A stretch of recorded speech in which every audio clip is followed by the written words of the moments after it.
तर जरांगेंनी 288 जागांवर उमेदवार उभे करून ताकद दाखवून द्यावी असं छगन भुजबळ यांनी म्हटलेलं आहे। जरांगेंनी माझ्या विरोधात उमेदवार दिला तरी स्वागतच असेल असं देखील छगन भुजबळ यांनी म्हटलंय।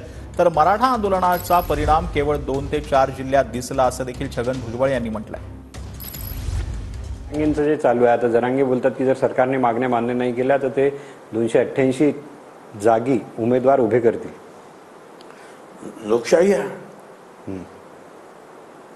तुम्हाला उद्या वाटलं तुम्ही सुद्धा उभे करू शकतात, कोणी उभे करू राहू शकतात आणि चांगली गोष्ट आहे। त्यांचा कॉन्फिडन्स आहे, त्याच्याबद्दल आपण त्यांचं स्वागत केलं पाहिजे आणि त्यांनी ते उभे केले पाहिजेत। 288 आणि किती ताकद आहे त्यांची दाखवून दिली पाहिजे महाराष्ट्राला आणि देशाला सुद्धा।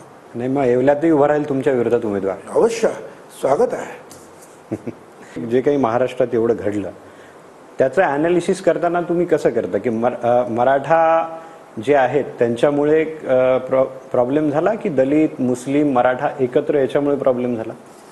मराठा आंदोलन हे साधारणपणे हे 2-3 जिल्ह्यामध्ये म्हणजे प्रकर्षण आहे ते मराठवाड्यामध्ये आहे। विदर्भामध्ये त्याचं काही तुम्हाला जाणवलं? मराठा असं काही फार मोठ्या रॅलीज झाल्या किंवा त्याच्या विरोधात रॅली झाल्या?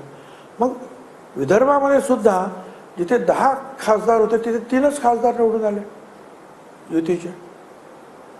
मग तो परिणाम कसला आहे?